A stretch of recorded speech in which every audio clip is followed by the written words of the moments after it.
kopi ini baru teko ya. Kopi kita udah datang gitu. Oh iya, yes. Tapi rasanya pahit kali. Rangkaian kayak gula ya berarti. Sentimen ya. Sudah tadi. Ya sudah, kopi dikit ya. Kalau orang dalam thank you. Oh iya. Saya sudah siap menikah. Iya. Papi dulu sempat sering berpesan kan makna ziarah juga selain yang tadi Papi. Iya. Apa mengajarkan kita untuk cinta tanah air ya? Oh iya jelas. Itu jelas.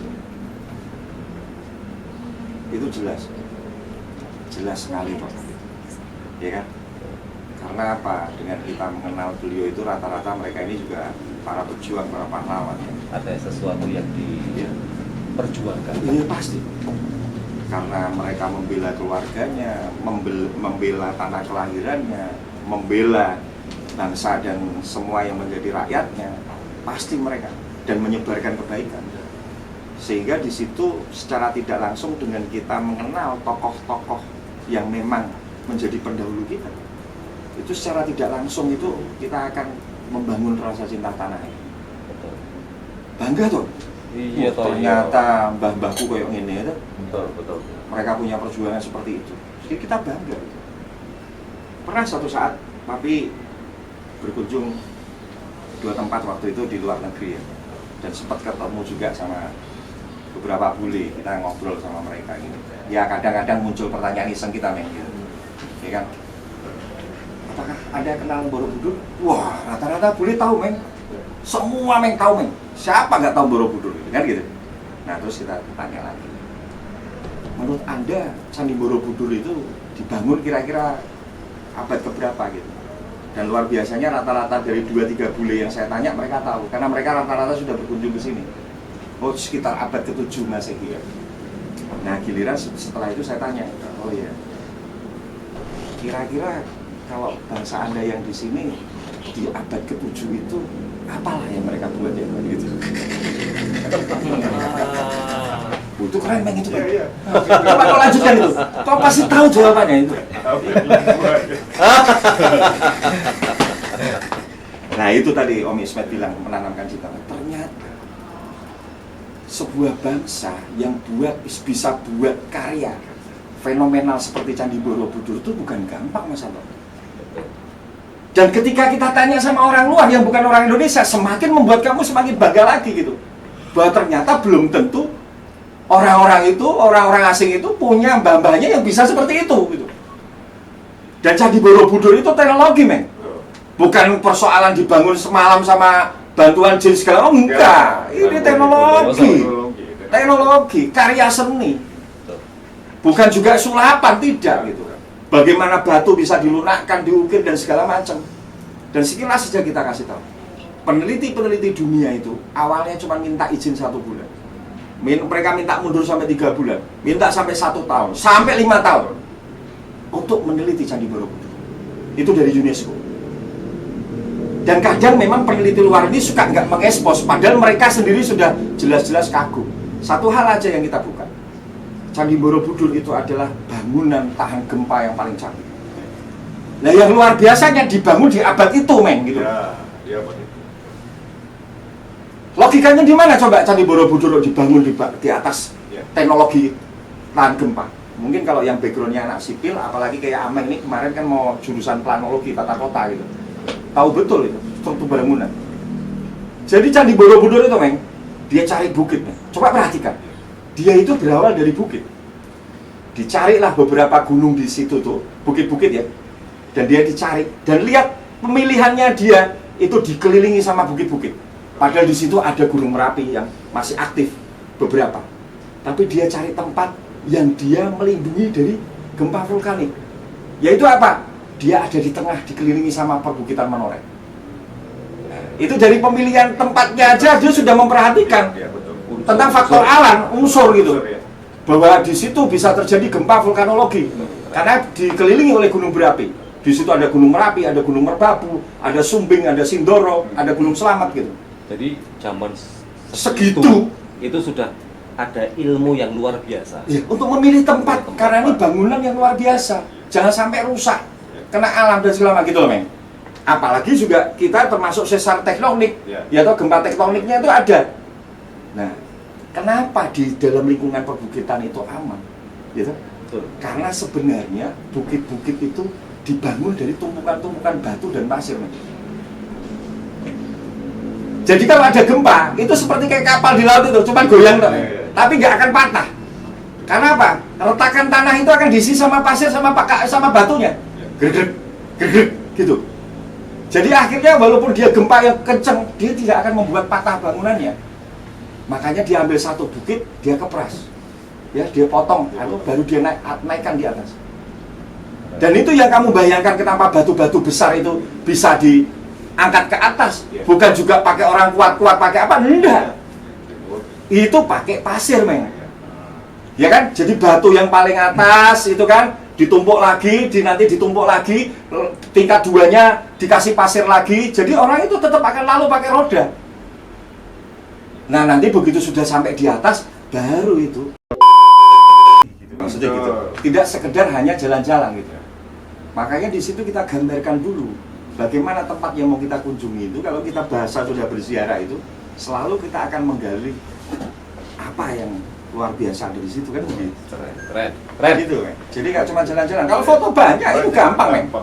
Cuman lapisan pertama, yaitu arupa datu dan segala macam sampai ke atas sampai stupanya. Coba ada yang tahu jumlah stupanya Candi Borobudur jumlahnya ada berapa? Termasuk yang gede. Coba, Aikal. 202. 202. Yosa, kamu jangan ngeles. Berapa coba? 202. 202 kok bisa jumlah stupa? Coba sekarang buka di Google jumlah stupa. Ayo, Yosa cepat. 202. Nah, anak muda ini. Untung nggak ada Reno. Kalau ada Reno kita tanya juga. Jadi ya bule itu mengisukan itu klinik dan segala macam teknologi yang berkaitan Mengalihkan supaya bangsa kita itu hanya dekat dengan klinik, dengan perjinan. Dan itu memang Belanda caranya begitu. Belanda. Iya. Loh, bukannya itu malah justru dari orang-orang kita sendiri? Iya, sahabat Gus, itu memang ditanamkan sama orang Belanda bahwa bangsa kita nggak bangsa hebat. Ya, bangsa Mbah-mbahmu hebat. itu bangsa nggak bertuhan. Nggak bertuhan. Semua percaya sama perkelenian gitu, sama perjinan dan tetek bengek. Memang sengaja. Sehingga misi misionarisnya mereka bisa masuk termasuk urusan politik, begitu. 73 buah. Nah, ini usah. Kelihatan kita, Pak. 72. Lah, kok tuh dua malah itu yang kecil-kecil termasuk yang gede. Yang satu gede kan tadi itu Stupa. Itu kan stupa juga. Stupa Agung. Stupa Satu yang besar. stupa induk, 32 teras melingkar, Ya. 24 itu melingkar yang berikutnya, 16 melingkar yang ketiga. Ya. Artinya ada komposisi. Om Nino nanti bisa diulas itu. Pas acara kita di Candi Borobudur itu kok bisa tepat, nanti boleh dicek. Ismet mungkin tahu. Kita bawanya pas 73 orang plus Pak Ismet. Jadi pas satu orang itu berdiri di satu stupa satu-satu, Betul, memang betul. kita berdoa di masing-masing stupa itu. Iya, ingat itu. Rombongannya enggak tambah, enggak kurang, persis 73 orang. Nanti ada dokumentasinya kita. Ya, Itu pun nggak papi kasih tahu dulu, cuman bahwa satu orang siap-siap dulu, tapi ternyata begitu nyampe plek pas 73. oh, Coba Ameng sekarang sebutkan, ada nggak ayat yang mengatakan bahwa suatu saat nanti akan terpecah menjadi berapa golongan? 73 golongan. Hanya satu yang betul. Ada kan, Men? Hadisnya itu? Keren. Ada itu hadis yang disebutkan. Rasulullah waktu itu sudah menyampaikan pada suatu saat nanti, ya toh, umatku ini akan terpecah menjadi 73 golongan. Ya. Dan hanya satu golongan yang nanti akan selamat, kan gitu. Ya golongan yang apa? Ya tadi, welasasih pandulune tadi. Ler-iler ya. Iya. Ler-iler. Tapi, saya mau nanya kan. Pada saat itu, Iya. Papi memberikan arahan Iya. kepada beliau, Iya. Pak Ismet dan tim ya, khususnya untuk berziarah, Iya. bukan berkunjung Iya. atau bukan Iya. wisata. berwisata. Iya. Iya. Apa yang tersirat untuk beliau khususnya Iya. dan Iya. mungkin kawan-kawan atau tim? Karena di sini kan kita sudah mainframe kita itu sudah terbentuk bahwa Candi Borobudur itu tempat wisata, men. Ya. Nah itu yang papi nggak mau. Ya. Karena kalau sudah bicaranya tempat wisata sampai semana ya kita cuma jalan-jalan gitu loh. Makanya padahal ingat men, ibadah haji juga apa artinya? Berziarah kan? Ziarah. Berziarah kita ke makam Ibrahim di sini. Tempat Nabiullah Ismail. Tapi juga ketika ke Kanjeng Nabi juga kita berziarah judulnya. Walaupun ibadahnya namanya umroh haji. Karena sebenarnya makna berziarah itu ya tadi tuh Mas Santo. Siap. Ada ucapan terima kasihnya. Ada kita juga mendoakannya, dan ada napak tilas untuk kita tahu keutamaan dan keteladanannya, kan gitu. Beda banget Mas Santo. Makanya kita harus maknai itu berziarah, supaya kita juga tidak hanya sekedar melihat keindahan bangunannya, tapi makna tersirat dari tempat yang kita kunjungi itu Mas Santo. Keren. Gitu loh. Apalagi melihat bangunannya kan Wah, luar biasa strukturnya, indah, karya seninya. bangunan men. ini membutuhkan Dari pemilihan kaki-kaki tempat yang itu besar ya di bawah. Itu sudah canggihnya minta ampun, Meng. Teknologi mapping dia tuh. Hmm. Apa GPS Itu yang mapping aman, itu. yang apa. Loh. Kenapa di situ? Boleh Kenapa dibilang di juga sini? itu bisa bentuk piramida ya. Hmm. Karena Nah, ini memang tak bangunan itu Tak ceritain kenapa piramida ya. Ya. Nah, ini juga ada maknanya, Meng. Nggak sembarangan, Meng. Meng, itu tadi Papi baru cerita 1 menit tentang pemilihan wilayahnya, Ya, wilayah. tempatnya aja sudah kayak gitu. Gitu ya. Itu menunjukkan bahwa dia adalah bangunan tahan gempa dan terjaga. Karena memang maksudnya dari mereka, dia buat karya yang fenomenal itu supaya anak cucunya sampai kapanpun masih bisa menikmati karya itu, Visio. tidak hancur. Visinya kuat ya. panjang. Itu loh. Isinya. Nah, terus tadi kenapa bentuknya seperti ini? Ya. Ya kan? Piramid. Kepada stupanya menunjukkan satu. Terus lihat, setiap bangunan Borobudur itu selalu bentuknya itu elips. Dia tidak mengkotak. Kalaupun dia pada stupa yang atas pun bentuknya itu persegi 8. Ya kan? Bayangin, men. Di mana bangunan itu karena dia terbuka, dia kena air hujan. Cas. Dia kena terpaan angin. Cas. Kalau dia bentuknya elip, men, dia tidak menantang arah angin, tidak juga menantang air hujan. Yang terjadi apa? Terjadi gesekan yang lembut, men. Cas. Cas. Gitu. Jadi apa, men? Tidak terjadi korosi, men. Ya. Gitu, men. Itu apa gak hebat begitu, men? Iya, iya, teknologi. Kenapa gak bikin? Padahal dia sudah tahu batu tuh begitu keras, tapi tetap dia bikin Iya, iya. supaya elips. Bentuknya itu melengkung semua. Karena beliau pendahulu kita ngerti gitu. Karena ini akan berhadapan dengan angin plus hujan. Keren, keren. Artinya bisa berhadapan dengan tantangan Hidup, iya. termasuk era yang sekarang ini. Iya, anginnya kencang ini. Coba filosofinya kita melihat aja begitu sangat kokoh. Diterpa angin, diterpa hujan. Dan Ameng lihat di sini nih. Air hujan yang paling bahaya kan yang turun menerpa ini. Itu bisa kena lama-lama, namanya batu sehebat apapun kena itu meleleh, tembus. Tapi Ameng bayangin, begitu stupa yang elip begini semua, ya kan? Begitu pas sampai ke lantai ini, Ya. dia jadikan lantainya itu adalah aliran airnya. Kau bayangin, air hujan mertepak ke atas, air itu turun, ini jadi mengalir, pas bangunan datarnya, sebelum air hujan itu kena ke batunya, dia kena ke aliran air dulu. Aman kan? Drainase. Iya, keren, keren. Konsep yang luar biasa ya, dari Oh. moyang kita.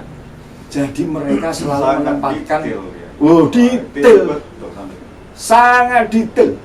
Sehingga yang bangunan datar pun, yang kotak pun, dia tidak kena korosi. Karena itu buat aliran airnya, sehingga air yang langsung itu nggak kena. Makanya jangan heran, batunya makin lama akan makin mengkilat. Karena sebenarnya terpaan angin, hujan itu malah membuat batu itu semakin bagus. Jadi Borobudur itu diasah oleh alam. Itu mengandung makna bahwa manusia yang hidup pun itu mbah-mbah kita sudah nanamkan. Jangan kau lawan alam, kau sesuaikan irama alam itu. Artinya berarti ada, mohon maaf Ya. karena Papi mengarahkan kepada beliau dengan Iya. kawan-kawan ke sana itu Iya. melihat pelajaran yang mungkin bisa diambil bahwa Iya. kita ini dalam berjalan ini juga Iya. harus fleksibel, Oh iya. tidak melawan arah. Betul. Justru tantangan itu menjadikan sebuah Iya. optimalisasi Iya. dalam sebuah pekerjaan. Iya. Begitu ya. Iya. Amin. Kalau filosofi Jawanya ada yang itu. Kita boleh mengikuti arus, jangan mengelawan arus. Tapi jangan kau ke bawah arus dan tenggelam. Ya tak gitu loh. Keren, keren, keren. Jadi jangan melawan arus, ikuti arus, tapi jangan tenggelam. Itu yang harus kita buat. Nah, terbukti ya, Borobudur kan? Alam yang sebegitu luar biasa, dihadapkan gempa. Mohon maaf ya, mohon maaf. Coba Anda lihat di belahan bumi mana bangunan yang sangat bertahan sekian ratus tahun dengan alam yang segitunya kayak kita ini diliputi dengan gempa. Gunung berapi dan segala macam. Nggak gampang Mas Anto. Itu sebuah pelajaran yang sangat berharga sekali. Iya. Menunjukkan bahwa mbah-mbah kita itu sangat betul memahami teknologi. Nggak mungkin. Dari pemilihan lokasi yang pertama. Wih, Wah, itu. belum ada GPS lah kita Wih. bilang. Gini lah ya kan. Kalau sekarang udah ada satelit nih. Iya. Oh, ini Makanya Iya, betul. Gimana itu Papi saran kayak Yosa, Ah. Haikal besok kalau berangkat ke Borobudur, pahami apa yang Papi maksudkan. Kamu akan bisa nangis meleleh di situ. pakai apa deh gitu, teknologi Iya. apa deh gitu. Tapi kalau kita Momen itu Mas Anto, saya lanjutkan lagi. Siap, ya. Ingat ya,